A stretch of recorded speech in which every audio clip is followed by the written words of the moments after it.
안녕하세요, 촘촘보고입니다. 구독, 좋아요 해주시면 영상 만드는데 힘이 되겠습니다. 그럼 오늘도 재밌는 영상 함께 보아요. 정우는 10년 전 그날 기억을 떠올리려고 다시 창고로 왔습니다. 정우가 주유한 횟수는 5번, 마지막 주유를 하고 차의 기름은 아주 부족한 상태를 정확히 기억하고 있었습니다. 그 정도 기름으로는 멀리 갈 수 없었기 때문에 주변 가까이 천수초등학교를 아는 이웃 사람이 보영이를 유기했다고 결론 짓습니다. 그리고 본인이 직접 그날과 동일한 시각 22시 58분에 택시를 타고 천수초등학교로 가봅니다. 천수초등학교에 도착한 정우는 보영이 무게와 비슷한 무거운 바위를 들고 보영이가 매립되어 있던 곳까지 이동하는 시간을 확인합니다. 그리고 다시 택시를 타고 창고에 돌아온 정우는 역시 우수한 인재답게 현장 부재 증명에 오류가 났음을 확인하였습니다. 그리고 자신이 보영이를 유기하고 다은이를 살해하는 것은 불가능하다는 결론에 다다르게 됩니다.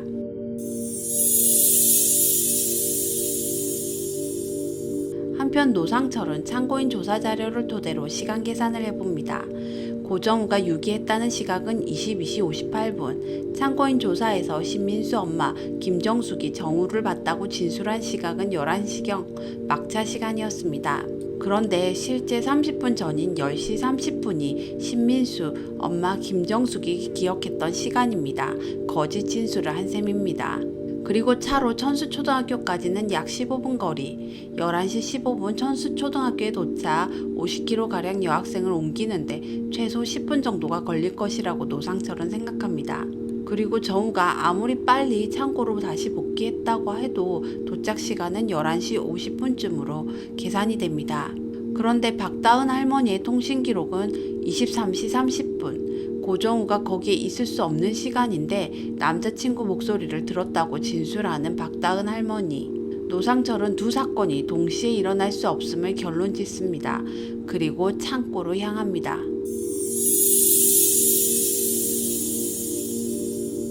창고에서 고정우와 노상철은 만나게 됩니다.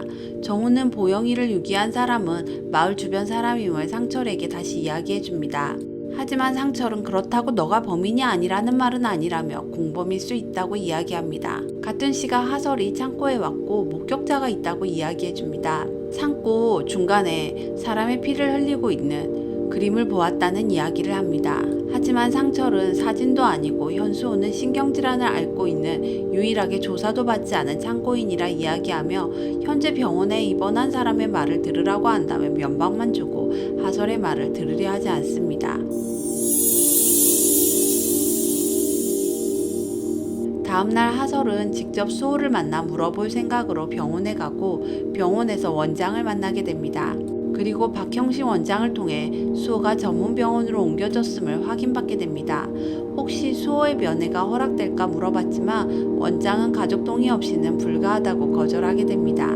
하설이 집에 돌아가고 소파에 하설이 자켓에 붙어있던 야광별 스티커를 원장이 보게 되는데 원장은 그 별을 보고 깜짝 놀라게 됩니다.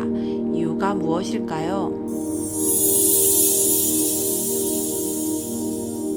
정우는 지난 시간 보겸에게 서울로 돌아가라며 내가 헷갈리게 한 적 있냐고 이야기하였습니다. 보겸은 그 이후로 정우를 친구로라도 지내고 싶어 합니다. 그리고는 정우에게 모든 것을 다 믿는다며 누명을 벗고 같이 서울로 가자고 다시 이야기합니다. 그리고 도울 일이 있으면 돕겠다고 합니다. 정우도 다 해결되며 엄마와 함께 다른 곳에 가서 살 생각이라며 무천에 살 생각이 없다고 이야기합니다.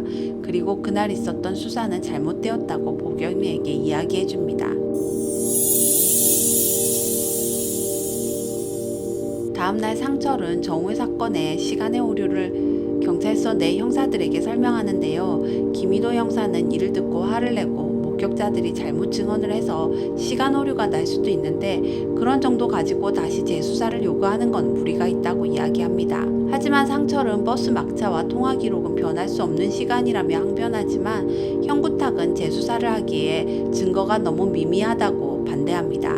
상철은 박다은 시신을 찾아야 하는 게 중요하다고 항변하지만 형구탕은 시신을 못 찾으면 책임질 수 있는지 상철에게 되묻습니다. 상철이 재수사를 요청하던 시각 정우도 경찰서로 왔었는데요. 경찰서에서 김희도 팀 형사들의 대화를 듣게 됩니다.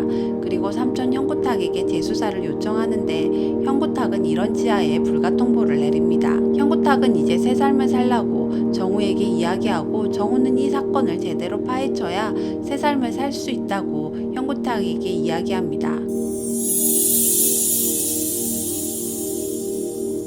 노상철은 장인어른에게 아내 기일에 오지 말라는 이야기를 듣고 상심하여 술을 마시러 가는데 정우는 노상철을 찾아가 재수사를 요청합니다. 노상철은 넌 유기하지 않았다는 뜻이지 살해하지 않았다는 증거가 아니라며 상철은 유기범을 찾으려 한다고 정우에게 이야기하는데요. 정우도 공범을 찾을 수 있게 도와달라고 부탁합니다. 앞으로 정우와 노상철이 함께 공범을 찾게 될 게 기대가 됩니다. 한편 하설은 택시에서 봤던 수호를 떠오르며 혹시나 하는 마음에 수호의 집으로 가는데요. 마침 2층 수호의 방에 불이 켜져 있습니다. 그때 퇴근하는 형구탁을 마주치게 됩니다. 하설은 수호가 집에 있으니 만나게 해달라고 부탁하고 형구탁은 그런 하설을 2층에 데려가서 수호가 없음을 확인시켜줍니다. 그렇게 형구탁과 하설은 2층에서 1층으로 내려오게 되는데 1층 거실에 서 있던 건우와 마주치게 됩니다. 형구탁은 요구하는 게 무엇이냐 묻고 이재희는 보영 아빠 심동민을 풀어줄 것을 요구합니다. 형구탁은 노상철이 심동민에게 술을 마시면 자백하게 한 CCTV를 김희도 형사로부터 받게 되고 자백 불충분으로 출소시켜버립니다. 심동민은 출소한 이후 정우를 죽이기 위해 심동민과 신추호는 정우가 집에 돌아오기를 기다리고 있었는데요. 정우는 집으로 들어가며 뭔가 낌새를 차리고 집에 들어가 자신이 보영이를 죽이지 않았다고 심동민에게 이야기합니다. 그리고 총소리와 함께 5화가 끝이 났습니다.